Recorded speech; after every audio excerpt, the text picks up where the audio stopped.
Hi everyone, welcome back to my channel. My name is Heather and today I'm here to do a mini book haul.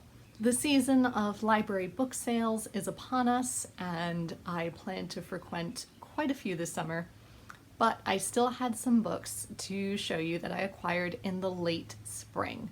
Firstly, I can't remember if I mentioned this in another video, but when I went to the Met in April, the one that I vlogged, I did pick up Pandoras Jar by Natalie Haynes, and I have finally taken it out of my car and it is on my TBR stack. I loved A Thousand Ships, and I'm very much into the Greek myth retellings, so I'm really intrigued to see what Natalie Haynes has to say about not only the legend of Pandora's jar or box, but also how it has affected future generations of women and stories. Then I rescued two books from the school library that were being discarded, which I know very little about. The first is called Thistle In Time by Sorcha Nicloud. I think my Gaelic pronunciation isn't terrific. And this is touted as Tales and Legends from Scotland, and I hadn't heard of many of these before, so I'm intrigued to check this out at some point. And in addition, I picked up The King's General by Daphne du Maurier. And as far as I know, this is yet another Daphne du Maurier that has something to do with the English Civil War. And I'm not sure of much beyond that, but I'm intrigued to give it a go. I have a love-hate relationship with Daphne du Maurier. I want to love her, but I hate her endings.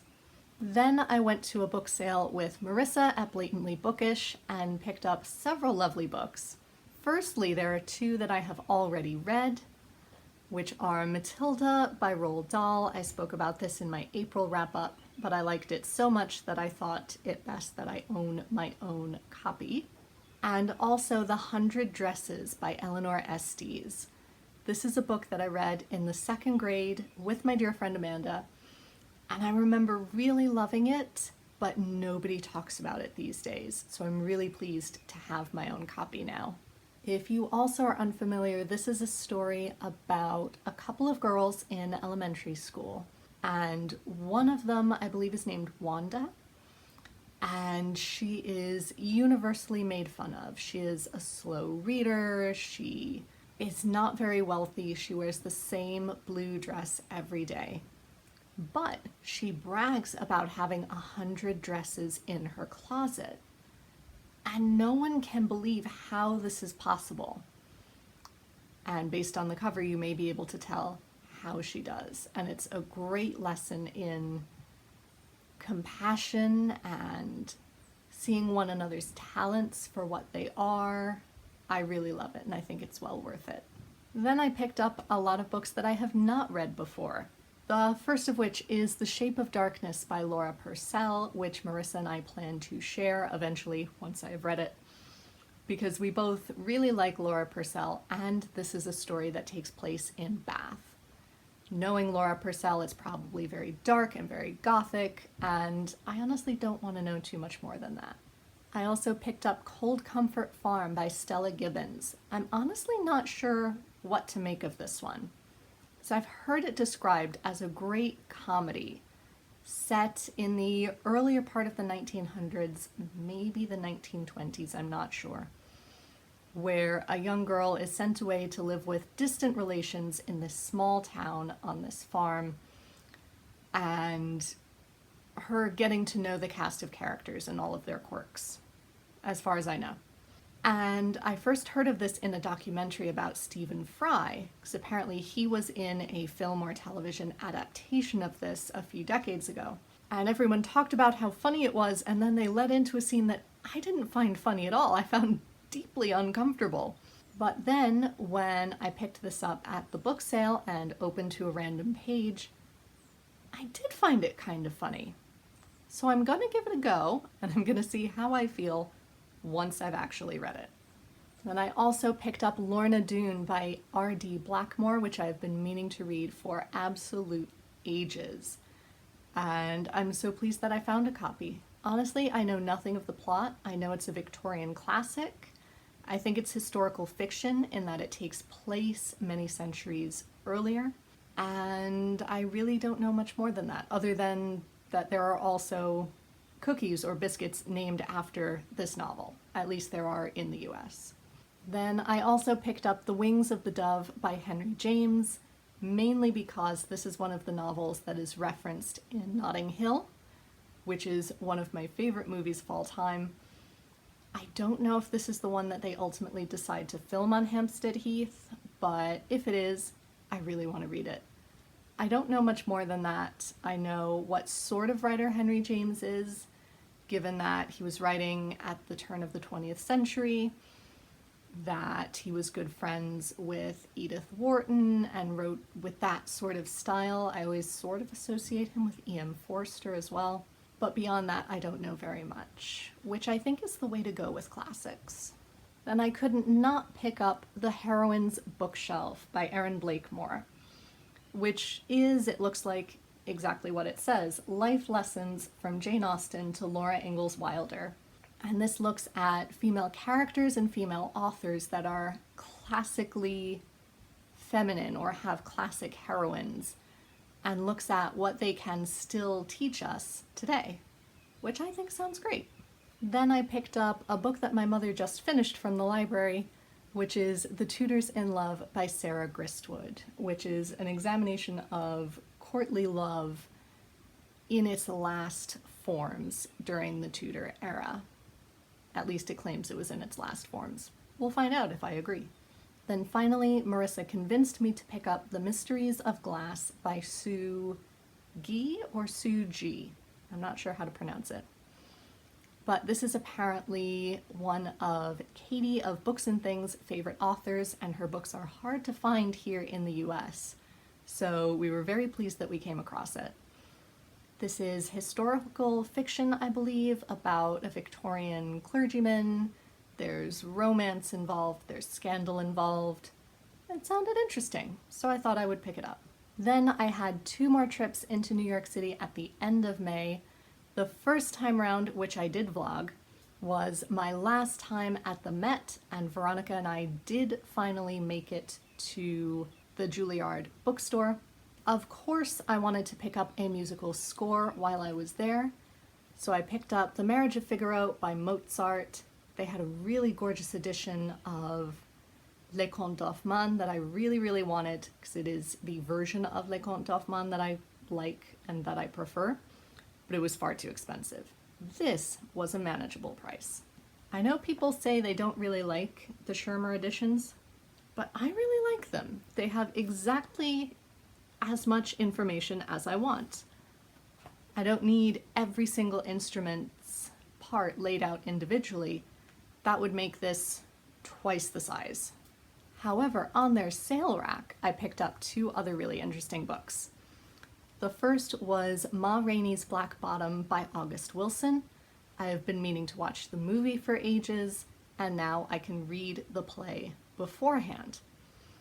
I haven't read any August Wilson before, but I am inspired by Denzel Washington, who I know likes to say that all of human life and human emotion can be found in Shakespeare and August Wilson. I've now read all of Shakespeare. It's time for me to get to August Wilson. This is, as far as I know, about a jazz club called Ma Rainey's Black Bottom in the early 1900s. That's it. That's all I've got.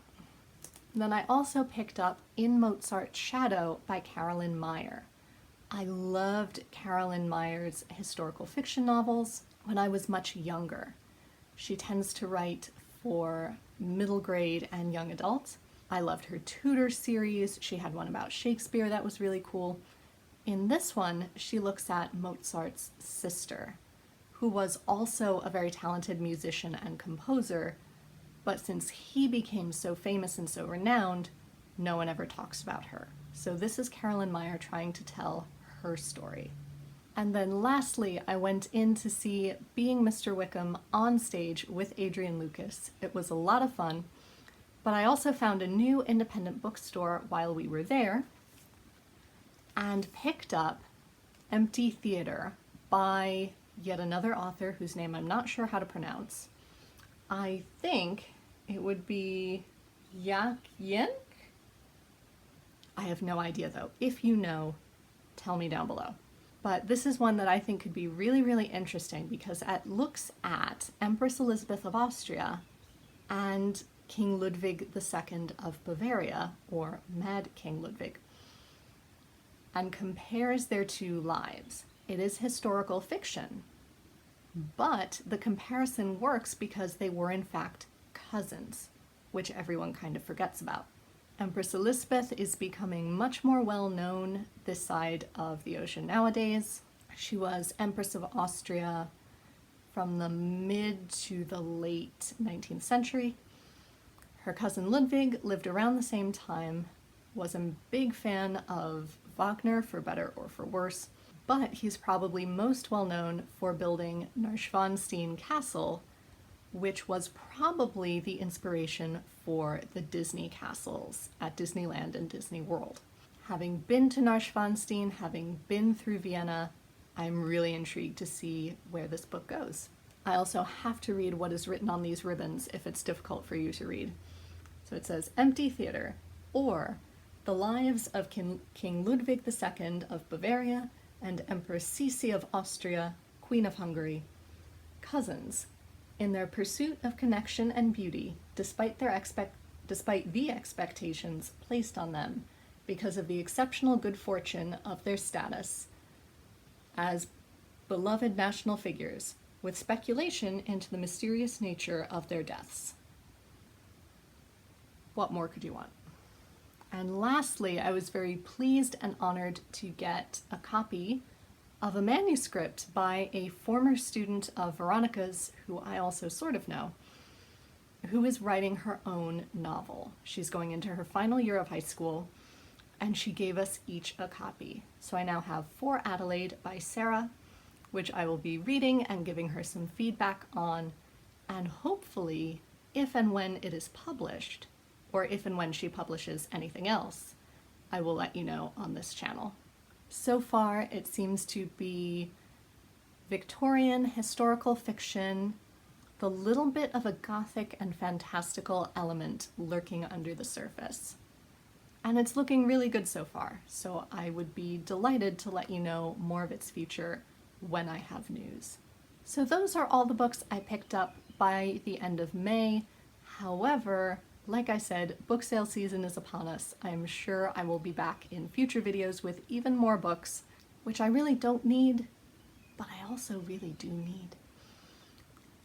If you have read any of these books and think they should be bumped up on my TBR, or if you have further questions or comments about them, please let me know. Just don't tell me if you didn't like them. Save that for once I've actually read them, and then we can talk about it further. Until next time, be safe, be well, and happy reading. Bye everyone.